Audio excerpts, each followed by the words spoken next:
Hey everybody, I'm going to talk about some Charlie Parker today, specifically a lick from the B section of the song Cherokee. It goes like this. 1, 2, 1, 2, 3.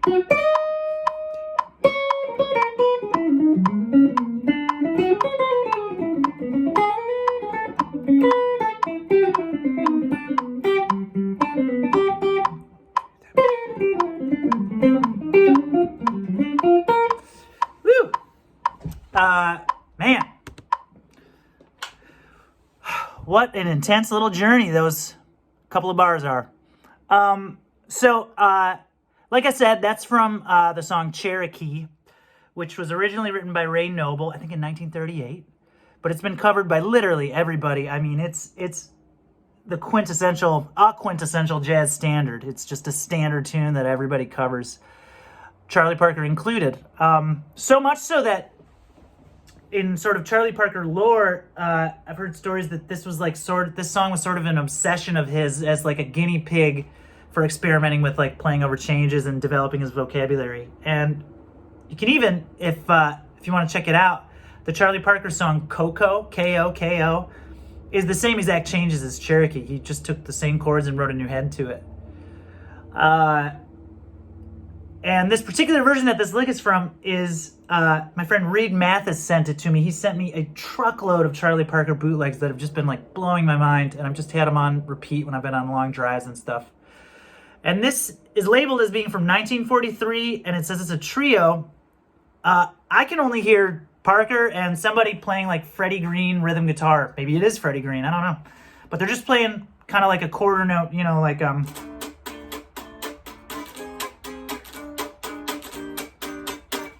just kind of chugging along and letting Parker do his thing. But it says it's a trio, so maybe there's bass there and I just don't hear it. There probably is. But I'm going to play it for you because why would you just want to hear me play it? You can hear the real thing. And I'll include a link to that too. Oh, that's Daisy here. Let's move my camera a little bit. Here we go.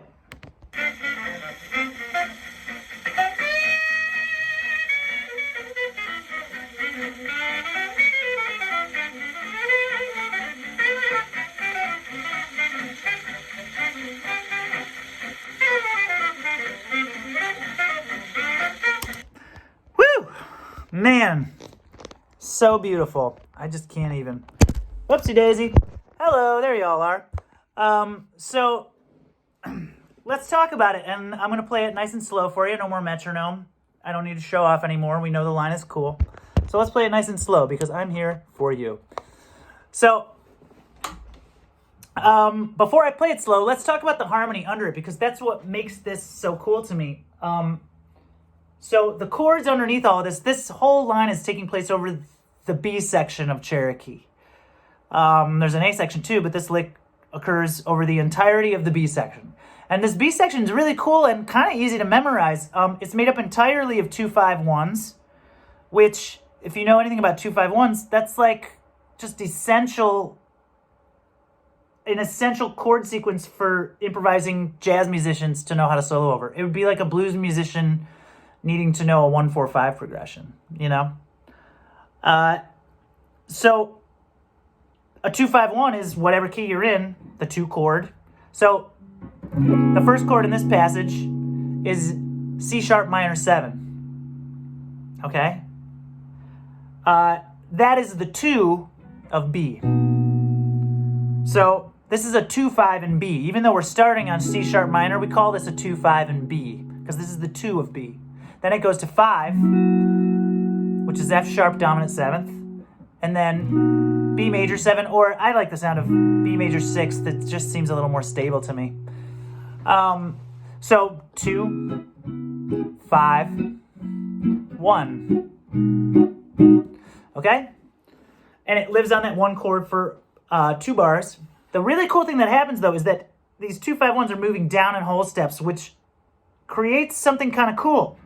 By moving 2-5-1s down in whole steps, your one chord that you've been sitting on for 2 measures, the next thing that happens is that one chord becomes minor 7 because B minor 7 is now the 2 in the new 2-5 that we're doing. That's the 2 of A, right?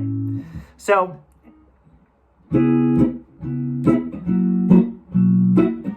major 7. Now it becomes B minor 7. And is the 2 and another 2-5 in A. Same thing happens again now. A minor 7, D7, G. And again, you guessed it. G minor 7, C7. Now the pattern breaks a little bit. This 5, this is a 2-5 in F now. G minor 7 is the 2. C7 is the 5. Instead of going straight to F, they had one little other thing in there. They turned that C7 into F minor 7. And that F, instead of being major 7, is augmented so that it really feels good when it finally goes back to B flat major. Extra strong resolution. So, you put it all together and you get...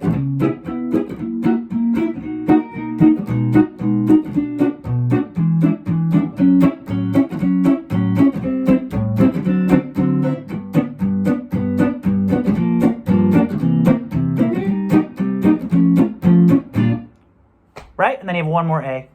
And that's where the lick stops. So that whole lick occurs over that. And one thing that's really nice about this lick, I've transcribed a bunch of Charlie Parker. It's one of my favorite things to do. A thing that a lot of guitar player friends of mine find, and a lot of other instrumentalists, even sax players find, is that Charlie Parker lines, just like once you get them under your fingers, they still don't make a whole lot of sense. They're not very intuitive. There's just something about them, especially on a fretboard, just on a visual level. Because to technically accomplish the lick, a lot of times you have to devise these fingerings that by the time you find something efficient enough to be able to play the lick fluidly, it doesn't look like anything you recognize on the fretboard. You've sort of convoluted it because we're not playing guitar licks. We're not playing in a pentatonic box going... Just doesn't look like anything that we're familiar with. This one a little bit does, though, to me at least. I think because each lick, which is strung together really creatively so that it's one long, big lick, but I'm going to say that each compartment of the line is kind of lives on a, at least what I created fingering-wise on the fretboard, lives exactly where you picture the chords underneath those lines being. So under this 2-5, you get this.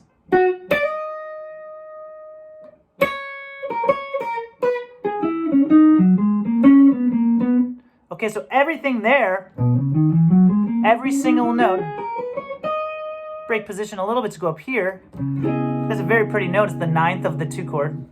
But every note in there is in the B major scale, every single one. There's not one note that's not diatonic. So...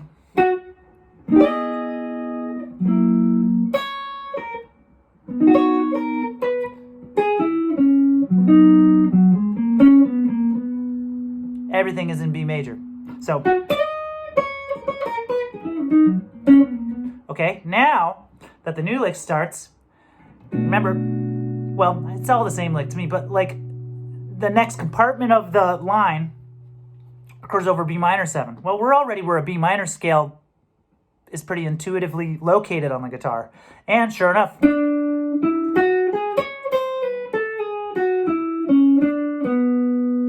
little bit of stretchiness involved here, but the whole first part of it lives in something that looks like B minor to us. And when that 2-5 gets to A,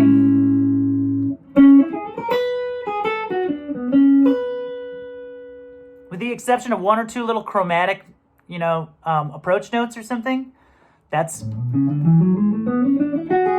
where most guitar players know A major to be. So,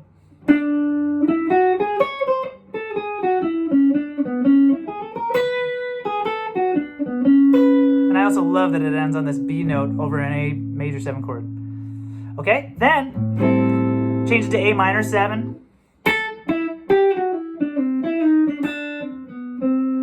And the lick kind of lives right where we know an A minor scale is. More specifically, over any of these 2-5 part of the 2-5 ones, we would associate Dorian with that.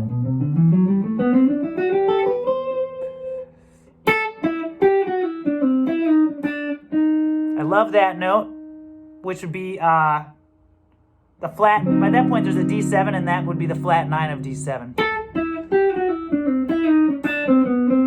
And then this is one of the coolest parts of the whole thing, is this little quote of...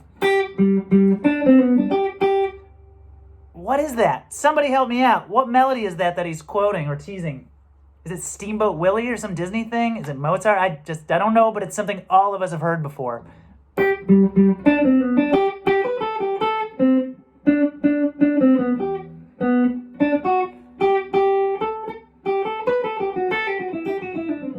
I don't know what it is, but it reminds me of something. What is it? It's driving me nuts. And that's, by that point, there's a G major 7 or G major whatever there. All of that is just notes in G major. And then the last part is, to me, this is the most difficult part. I love where the lick starts. I love that there's finally a gap to breathe for a second. I mean, he probably had to take a breath. He's human. So up until this point, we have...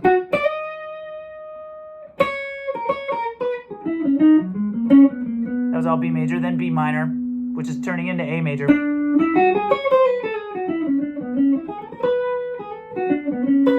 A minor. G major. Now, G minor. And this part doesn't really live where we think of G minor as being. The other cool part about this is where the lick starts. It starts on the and of 3. So when you're practicing this lick, count it off 1, 2, 1, 2, 3.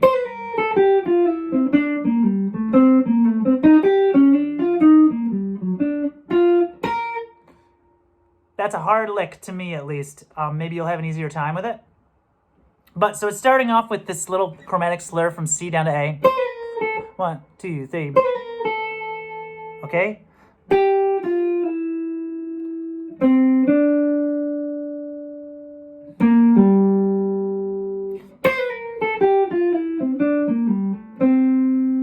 there's one little piece. Okay? Okay, then after that, you get this cool little classic thing that Parker does a lot with this little... It starts off as diminished. It slides from B flat down to A.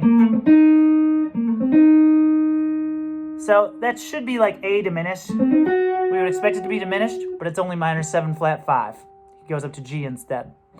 So,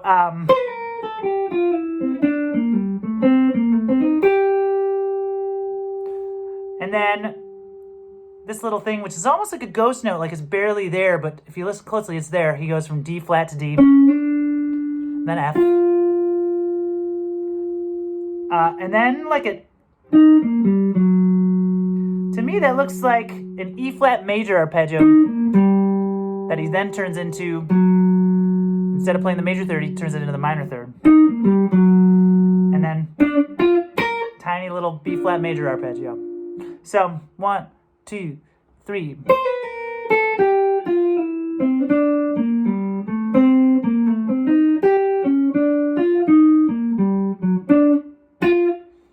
I could have done a whole lesson on that one lick. That lick took me forever to get fluidly. So if we do it a little faster, 1, 2, 1, 2, 3. Whew, I love that so much. 1, 2, 1, 2, 3.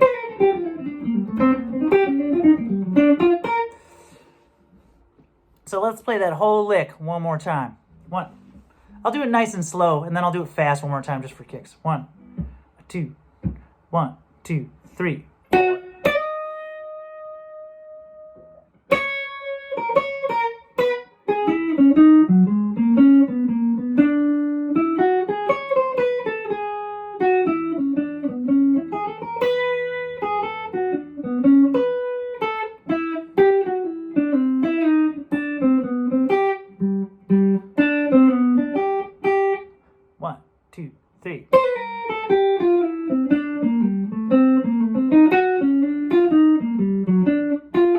Had one wrong note in there, but you know what I mean. We're perfect. We're not perfect. 1, 2, 1, 2, 3.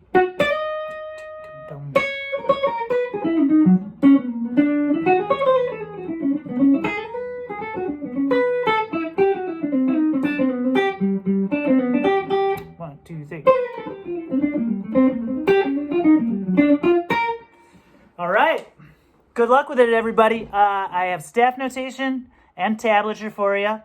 Have fun with it. Go slow. Set the metronome slowly. Fun fact, too, is if a lick's ever giving you trouble and you want to play it along with the recording, I just discovered this feature. I can slow down a YouTube video without changing the pitch. So let's change it to 75% of the normal speed.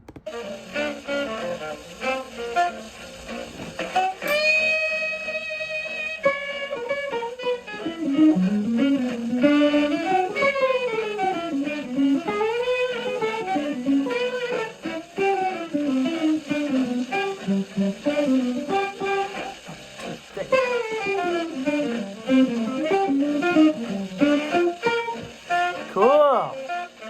Let's see if I can play it at full speed. That'll be a good challenge. I might totally humiliate myself in front of all you guys, but I'm going to try it.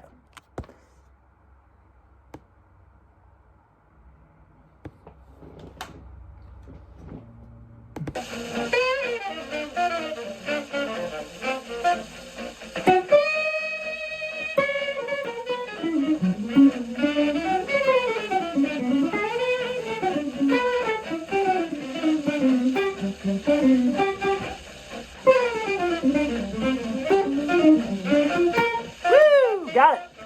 That's the first time I've tried to play along at tempo with it. Great success. Anyways, I hope you guys have a wonderful week or day or whatever. Take care of each other. Be nice to each other. Listen to some Charlie Parker. Work hard. Have fun. Bye-bye.